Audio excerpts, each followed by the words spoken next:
Welcome back, ladies and gentlemen, to a brand new spoiler review of the brand new episode of Disney Plus Marvel Studios show WandaVision that just dropped today. Before I get into my spoiler thoughts of WandaVision, please leave a thumbs up, guys. That is the best way to support this channel.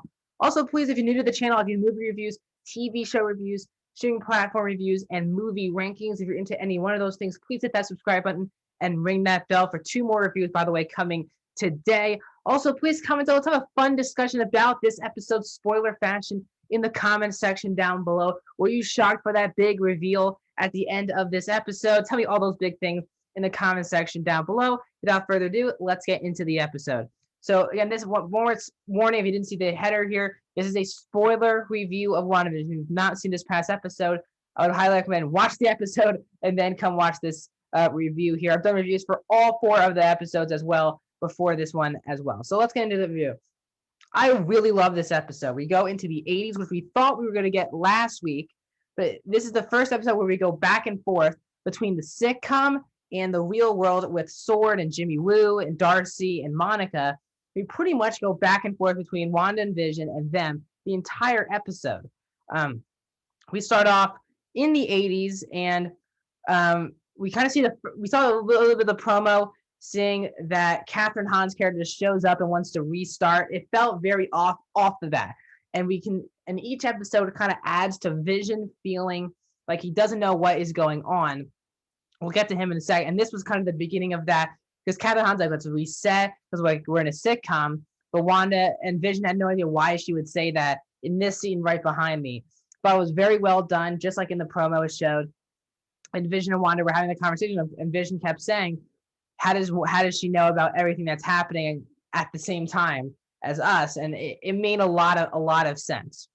Then we cut back. They go to this meeting where they take Monica's blood and they say something's off, but Monica doesn't really matter. She wants to go to this meeting with everyone. And it seems like the head of Sword believes that Wanda is victimizing everyone. The fact that she's the one doing everything. Monica, even though being kicked out by Wanda, still believes that there's obviously some good in Wanda, obviously, that it can't just be her doing everything. And we get that great back and forth with Monica, Darcy, and Jimmy Woo. Thank God they're on screen together a lot this episode.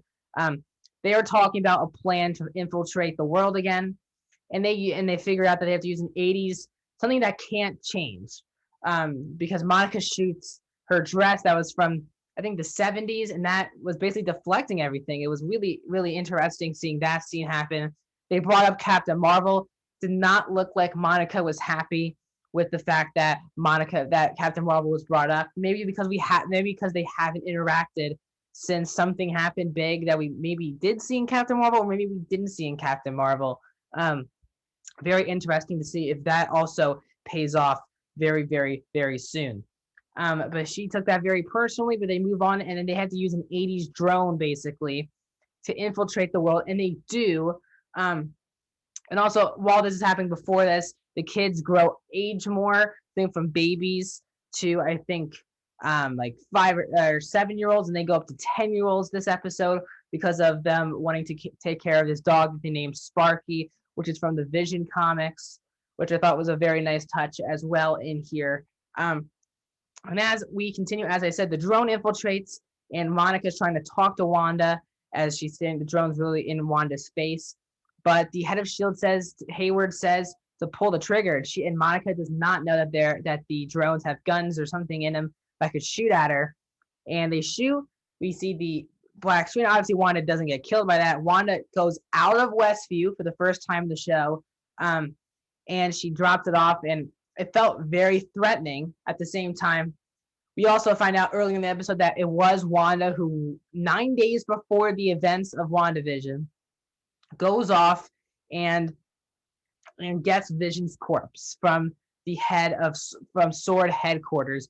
And that was the big theory from last week after we saw the corpse basically of dead Vision last episode, that this definitely is trying to bring back Vision. That's kind of the point of this. And we see Wanda bringing back Vision, taking Vision's corpse in this episode with some security cam footage. Wanda threatens everyone, and then talks to Monica, and she just leaves. She basically just warns Sword, don't bother me again. I'm happy. If you guys bother me again, something real will happen. But it was very well done as well. Wanda does seem a bit threatening this season, but still, you still think this true to home. Then we cut straight to a Lagos commercial, which obviously is a reference, and they bring it up this episode of the fact the big accident that happened that basically caused the Sokovia Accords, the accident in the opening sequence of Captain America's Civil War that set up the Sokovia Accords and really put everything into shape for the MCU. And it's a meta joke. We saw Jimmy Woo talk about that earlier, and then it's a Lagos like cleaning material. And they said, and it was a nice little joke at the end of the episode. The end of the commercial. And then we transition, and Vision is at work, and Vision awakens the coworker who we saw. If you look closely into the notes that we got last episode, that Vision can't awake him, and he woke him, and you can tell he was in pain. He has a family, and he kind of really felt bad. And Vision then started to click. Even before that, they saw the email on their computer that it was Sword, and everyone started reading it out at the same time. It felt very weird, and I thought it was very well done as well. As we continue to move along, Vision confronts Wanda, and they go through the credits even, and then Vision turns back into Vision, not Paul Bettany, and we get a huge confrontation between Wanda and Vision that gets interrupted by a bell ring, and I'm like, who the hell is this going to be? Because if it's Catherine Hahn, she would have shown up instantly. She wouldn't ring the bell. She would have just came through. She would have not just came through the door. So again, I knew it wasn't Catherine. I was like, who could this be? Because we did hear the rumors that it would be a big cameo that could rival Luke Skywalker in The Mandalorian. We heard it was towards the end of the season, I believe, if I'm not mistaken. So we get this. I'm like, who is this going to be? And then they cut to Wanda saying and looking at this figure. And then we cut back. I was like, oh my God, we're not going to find out who this person is for a week, and we're just going to theorize who this person is. And then Darcy looks at him like, who is that? We cut right back to Vision. I'm like, oh my God, we're going to see this person. And Vision says, who is this person? We look, we see the hair. And it's not Aaron Taylor Johnson because he didn't have that haircut. It's Evan Peters returning as Quicksilver from the Fox X-Men films. We get the first, and even Darcy says, wow, they recast Pietro for this world. Really interesting. It seems like Evan Peters is back in the show. It's so exciting. I was like, oh my God, my jaw dropped. I was like, Evan Peters is back. Evan Peters is one of my favorite parts of those Fox, the new X-Men films. He steals a lot of the scenes, especially in Apocalypse and Days of Future Past. And he's back. And it was a big jaw-dropping moment for me. Couldn't really believe it. And I can't wait to see what they do with Evan Peters the rest of the season. So, guys, that is my big review of WandaVision. It set things up. These last two episodes have been really fantastic. In my opinion, the best two episodes of the entire show. We're getting answers to a lot of the questions. We're also not getting enough questions to the answer, which is all cool. We still have 4 more episodes, 4 more weeks of this show. I am so pumped to keep watching this show.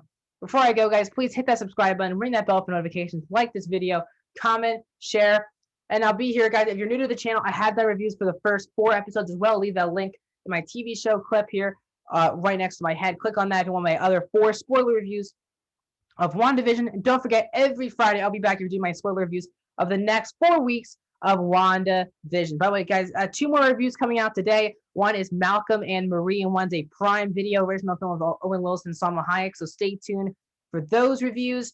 Thank you guys so much. I'll see you guys in the next one.